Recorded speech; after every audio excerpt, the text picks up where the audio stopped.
So did y'all miss me? I'm back. Took a little vacay. Not really a vacay. Went to check out the Mom Dukes for Mother's Day. Spent time with my wife, my kids. Took a little break, but during that break, we hit a couple of milestones here at DYSG. 500 followers on Instagram. That's 500 friends and family. And we finally had 100 subscribers on YouTube.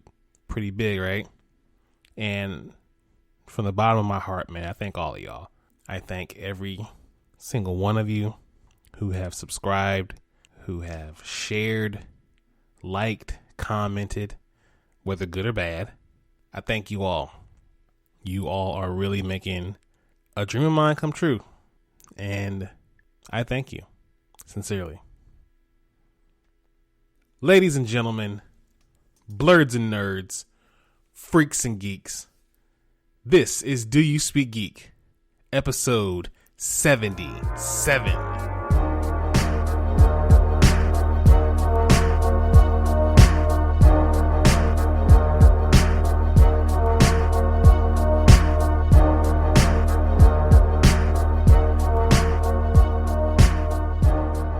Welcome to the ride, everybody. This is Do You Speak Geek. I am your host, Nix. Thank you all for joining us. This is the place to get all of your geek and nerd news inside of the geek and nerd realm. If you've joined us for the first time, welcome. And if you're an avid listener, welcome back. Thanks to everyone who has subscribed, who has followed, who has shared the podcast, who has been listening to the podcast. Thank each and every one of you for rocking with your boy, man. I love y'all. So sincerely that I love y'all. Spreaker.com, the home team. Shout out to Spreaker. If you are listening, you're probably listening on Spreaker. But if not, you could be listening on Google Podcasts, Apple Podcasts, Stitcher, iHeartRadio, Spotify, Audible, Pandora. We are kind of everywhere. So wherever you get your podcast, hit that subscribe button to Do You Speak Geek. DoYouSpeakGeek.com, the only place to find everything DYSG. We got photos, we got videos, we got vlogs, we got blogs, we got merch, we got it all. So please hit that website up and let us know what you think. Follow us on social medias, Facebook at DYSGFB, Twitter at DYSG_tweets, and Instagram at Do You Speak Geek. The YouTube channel is the only place where you can find the Dono and Daddy show. Please be sure to go there, subscribe, hit that like button, Hulk smash that bell for all notifications, and leave your comments. We want to know what you guys think. Nothing really big this week. We're going to do the Source Wall segment a little different from here on out. Instead of telling you guys what you should have read last week, we're going to go ahead and give you a preview of what you should be reading this week. So, with that said, let's hop into my favorite portion of the show. Y'all know the vibes. Source Wall. Man, you come right out of a comic book. Behold the Source Wall. Can you read, my son? Well, that depends. There is nothing wrong with reading a story and looking at the pictures. Enough said, Stan. The pull list for this week, Radiant Black number 4. It was always going to come to this. Radiant Black versus Radiant Red in a knockdown, drag-out fight across the city of Lockport. And believe us when we say that after this fight, nothing will ever be the same again. From Lockport or Radiant Black, we mean it. Looks like it's gonna be good. Of course, I'm a big stan for Radiant Black anyway. This is a good book. Check this one out. Wonder Girl number 1. The story of Yara Flora starts here. Raised in the far-off land of Boise, Idaho, Yara Flora has always felt something was missing from her life. And now she's headed to Brazil to find it. Little does she know her arrival will set off a series of events that will change the world of Wonder Woman forever. Her return has been prophesized, and with that prophecy comes the undivided attention of benevolent gods from pantheons beyond. Dangers lurk around every corner. But is this young hero ready for her journey? Find out in a debut issue you are absolutely not gonna want to miss. Shang Chi #1. Shang Chi and his family are back. And this time they're colliding head to head with the Marvel Universe's biggest heroes. Shang Chi has finally taken his place as the leader of the Five Weapon Society, but using an evil secret organization as a force for good won't be easy, and it's about to get a lot harder when Shang-Chi's fellow superheroes, like the Amazing Spider-Man, start to see him as the bad guy. Jean Lun Yang and Dai Ruan return to bring you the next chapter of this Marvel legend. Looks pretty decent, y'all. Check this one out.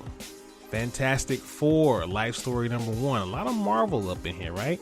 In the tradition of the Spider-Man life story book, which I completely enjoyed, and in celebration of Fantastic Four's 60th anniversary, comes this series setting the lives of the fabulous foursome in real time across the years. Amid the backdrop of the Cold War and the space race, a terrible accident gives the Fantastic Four great powers, a terrible secret, and entangles them in the history of their planet. If it's anything like Spider-Man life story, this one will be good.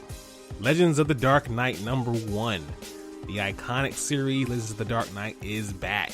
Comic icons and rising stars alike will tell digital first stories across the Batman mythos, beginning with comic legends and co-creator The Boys' Derek Robertson, writing and drawing an epic 3-issue supervillain crime drama.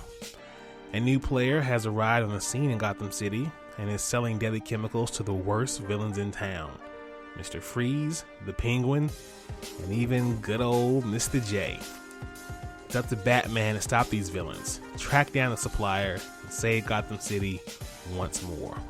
Sounds like pretty good books there. So if you guys have any interesting picks, please let us know in the comments of the podcast. Let us know what you're looking forward to for Source Wall Wednesday. In Source Wall news, Kane the Conqueror comic coming soon. This new series, dubbed Kane the Conqueror, will offer new insight into Kang's origin story and seek to reconcile the many incarnations of this character, from Nathaniel Richards to Rama Tut to the Scarlet Centurion. The series will reveal how Kang is trapped in a cosmic cycle of creation and destruction, focusing on a younger version of Kang sent on an urgent time-traveling mission by his older self. Wow, right? Is Kang destined to become an immortal tyrant? Or can he rewrite history and change his destiny? Kang the Conqueror #1 will release in comic shops and digital storefronts on August 18th. The new series comes as rumors build of Kang making his MCU debut. Last year, reported Jonathan Majors has been cast as Kang in Ant-Man and the Wasp: Quantumania. Should be a decent book if it gives any sort of brevity to the origins and the happenings of Kang the Conqueror, then I'm definitely here for it. Let's watch this. Watch this, y'all. Thunder! Thunder! Thunder! The Lannister always pays his debts. Whoa, dude. I am the villain of the story. All right, you couch potatoes and you bingers out there. Masters of the Universe Revelation debuts first look. Netflix has debuted the first look of the new Masters of the Universe Revelation original animated series. As part of Netflix's greater expansion into animation has come a string of original projects produced through Powerhouse Entertainment and Mattel Television. Following in the footsteps of such series as Castlevania, Blood of Zeus, and Size Manos, Masters of the Universe Revelation will be showing off a much different version of He-Man mythos that fans might have expected, and making things more exciting is the fact that Kevin Smith serves as the showrunner. Following Smith's teasing earlier this month that we would see our first real look at Masters of the Universe, after the events pick up after the classic animated series left off several decades ago. The series is described as the War of Eternity culminates in Masters of the Universe Revelation, an innovative and action-packed animated series that picks up where the iconic characters left off decades ago. After a cataclysmic battle between He-Man and Skeletor, Eternia is fractured and the Guardians of Grayskull are scattered. And after decades of secrets tore them apart, It's up to Teela to reunite the broken band of heroes and solve the mystery of the missing Sword of Power in a race against time to restore Eternia and prevent the end of the universe. Sounds pretty epic.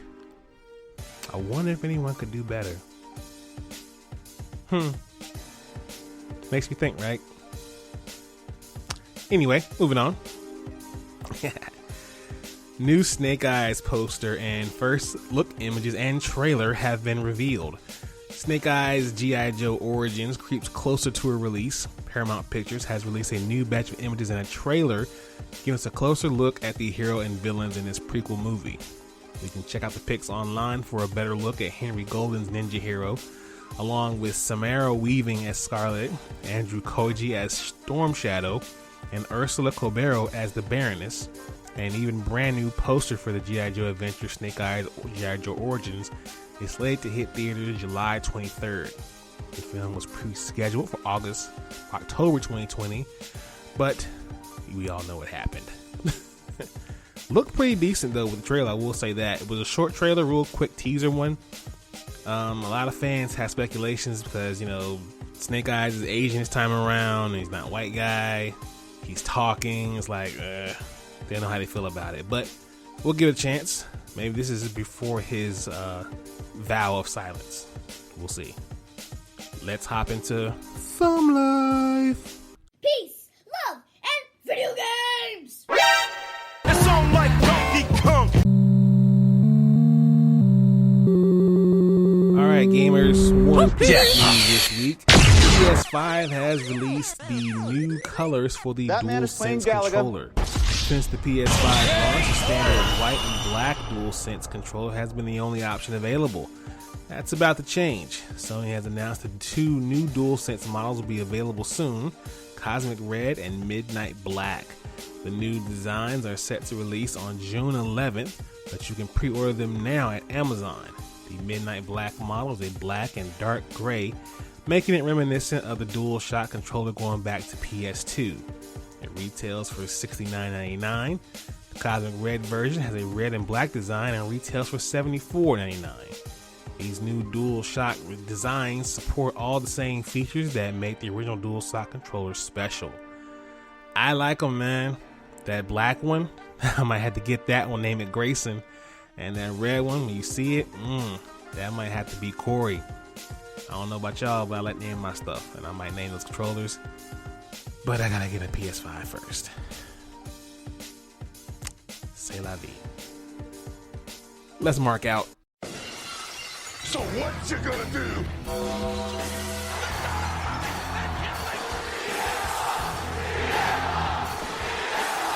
Goodbye and good night. Bang! All right, you marks. Bad news, sad news. New Jack has passed away at the age of 58. One of the most notorious ECW originals has passed away. Per a report by Mike Johnson of PW Insider, Jerome Young, known inside wrestling as New Jack, passed away in North Carolina following a heart attack. He was 58 years old. New Jack is best known for his time as one of the Gangsters alongside Mustafa Saeed. The team got their first major break in North America working with Smoky Mountain Wrestling, where they would feud with the Rock and Roll Express and even had the opportunity to wrestle The Undertaker in one of The Undertaker's rare appearances outside of WWE. But of course, we all know New Jack made his footprint even greater and bigger while doing time with Paul E. Dangerously's ECW. Another one gone, right? Too soon, too. 58 is not old at all. In other news, Zelina Vega is reportedly on her way back to WWE. Now, Vega was at the PC in Orlando this Thursday. This week, according to Fightful Select, word is that Vega was at the Performance Center for some sort of filming with the company. It was revealed that Vega was filmed walking into the PC with Simone Johnson, daughter of The Rock. There's no word on if this is some sort of supplemental footage being filmed or there's plans for Vega and Johnson to have some sort of a tandem agreement or a team when she comes back. Social media posts from earlier this year indicate that Vega and Johnson are friends and they have posed together for Aleister Black's Black Mask clothing company. So, Not really much to that rumor, but we will see as things start to develop. Now, in other news, AT&T reportedly considers a major merger with Discovery. According to a new report on this past week, media house AT&T could soon be on that list once again, with the company seemingly in talks to combine its media assets with Discovery. This deal could be with the goal of creating a new entertainment powerhouse, particularly with the help of Discovery's non-fiction and reality TV assets. The goal will reportedly have AT&T and Discovery create an entertainment empire that could be akin to Netflix and Disney.